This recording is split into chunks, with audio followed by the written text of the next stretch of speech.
Ahojte, milé ženy, vítam vás pri ďalšom našom dieli spoločnom v rámci víkendovej inšpirácie. Dnes by som sa s vami chcela podeliť o zo pár techník, ktoré aj mne osobne pomáhajú a zároveň aj keď ich zdieľam s mojimi klientkami alebo kamarátkami, tak je to naozaj veľmi silné, veľmi účinné a veľmi, veľmi jednoduché. Čo je len dôležité povedať na začiatku je to, aby sme nezabúdali, že nie, že áno, pozriem si video, zvedomím si to a odsuniem to niekde nabok, že proste treba to používať. Treba si z toho urobiť takú príjemnú rutinu, aby tomu aj náš mozog uveril a hlavne, aby sa naše telo upokojilo, že som v bezpečí, všetko v mojom svete je v poriadku. Tak poďme na to.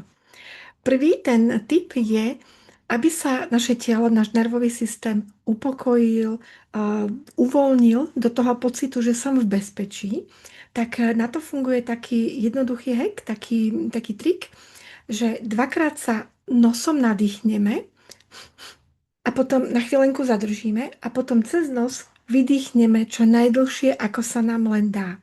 Poďte si to teraz so mnou otestovať, že ako vám to pôjde a zároveň nezabúdajte, popri tom, ako mňa budete počúvať a vy budete dýchať, ako sa vaše telo bude cítiť.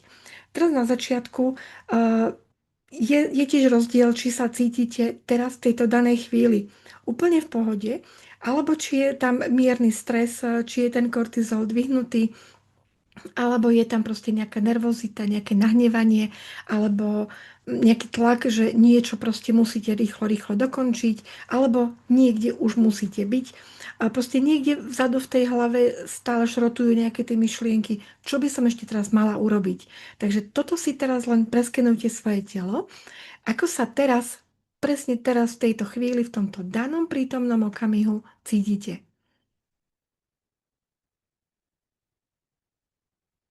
Je to naozaj veľmi rýchle, veľmi krátke.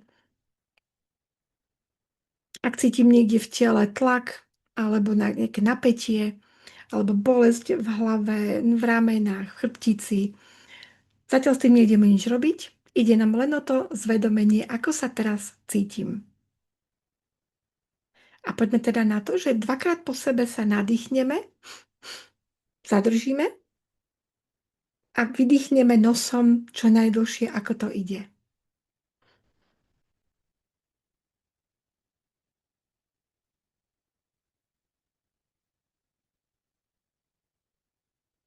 A potom to zopakujeme.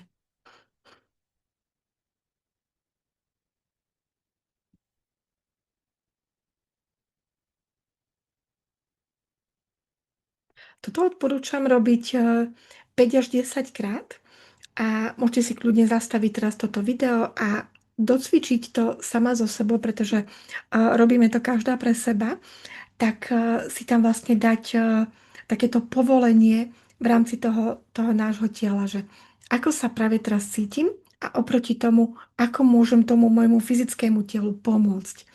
Aby to bolo veľmi príjemné a o čo nám ide, aby sa to telo cítilo v bezpečí. Tak poďme teda na ďalšie, potom mi prípadne dajte vedieť, ako dobre vám to išlo. Takže ďalší ten trik je ten, aby sme si začali opakovať, že všetko sa deje v môj prospech. Všetko sa deje v môj prospech. V tom momente sa váš systém v tele začne automaticky prelaďovať, aktívne vyhľadávať príležitosti, riešenia, možnosti. A možno aj také, ktoré ste si doteraz nevšimli. Takže toto je naozaj veľmi, veľmi účinný taký tip. A ďalšia vec je taká sila rannej vizualizácie, aj afirmácií.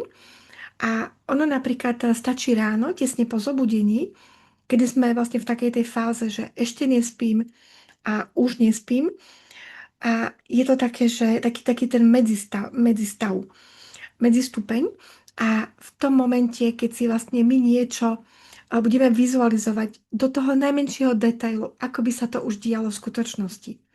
Tak toto je naozaj veľmi silný moment, A keď to ešte podporíte afirmáciami, tak o to rýchlejšie, o to lepšie to vlastne prilnie do vašej, si to vlastne pritiahnete do vašej reality. Keď sa mm, v rámci tých afirmácií si môžeme napríklad pokročiť ďalej, kedy naše želanie sa stáva skutočnosťou. Že vlastne nemám žiadne pochybnosti, nemám žiadne zaváhania. Proste ja som sa rozhodla, že to takto bude. A v tom momente opäť presúvate vašu pozornosť z tej neistoty, z toho, že ako sa to stane, kedy sa to stane, za akých okolností, tak hľadáte aktívne konkrétne kroky, konkrétne riešenia.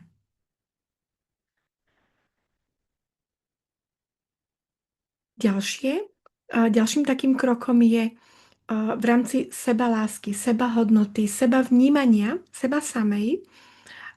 Ako vám môže pomôcť napríklad to, že napíšete sebe samej milostný, ľubostný list. A nikomu to nebudete samozrejme ukazovať, je to len na len pre vás. A cieľom je posilniť váš vzťah k sebe, čo môže potom samozrejme premieňať aj ďalej tie vzťahy s vašimi blízkymi, s ostatnými, alebo aj v práci. A všade tam, kde sa vy rozhodnete, že ja dávam seba na prvé miesto, tak tam to bude kľúčové. V akejkoľvek situácii.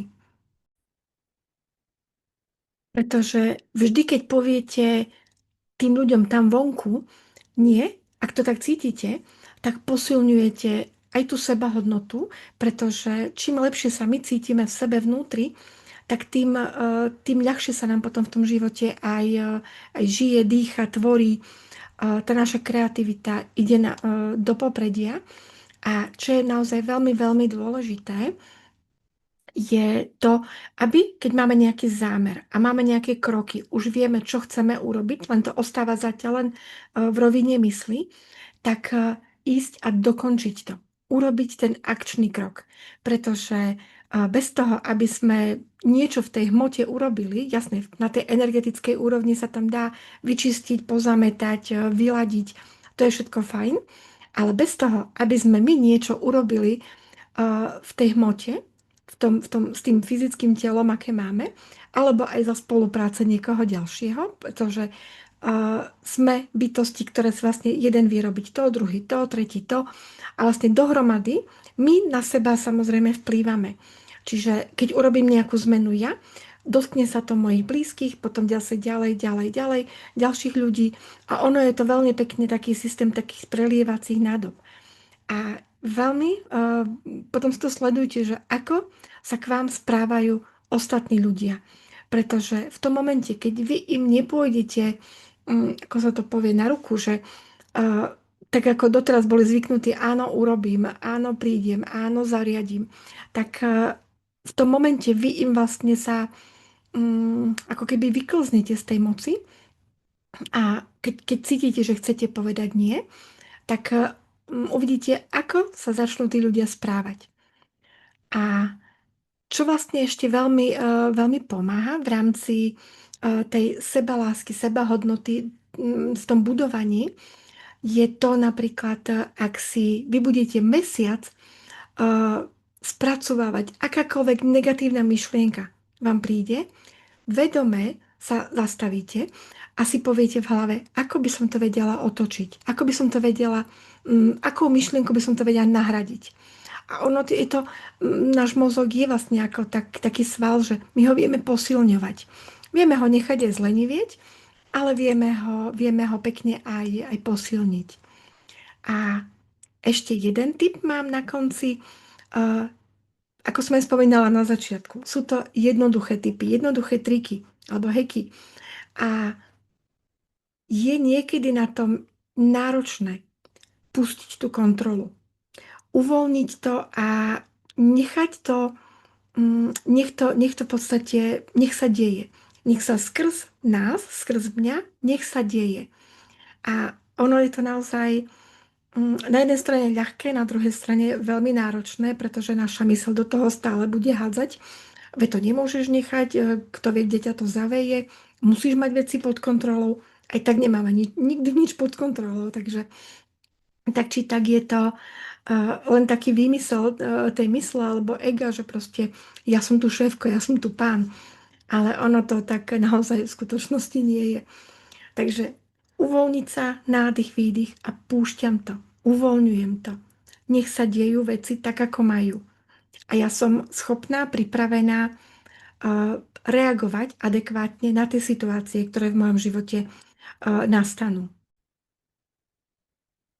A v rámci takej tej sebaspoznávacej praxe by som vám odporúčala aj moje krátke video Sama sebou vďaka sebaláske a sebahodnote, má necelých 13 minút, takže kľudne si ho stiahnite, dám ho dole do komentára, do popisu a uvidíte, ako inak sa vám začne vo vašom živote dariť, ako inak začnete vnímať tie rôzne príležitosti, všímať si možnosti a najmä reagovať na ne. Aby to naozaj neostalo v takom, lebo tie možnosti môžu prichádzať jedna, druhá, tretia, desiata, 20, ale môžu samozrejme len tak preplávať okolo vás, že ani na ne nezareagujete. Lebo teraz som unavená, teraz ma boli hlava, teraz neviem, proste nie je to moja priorita.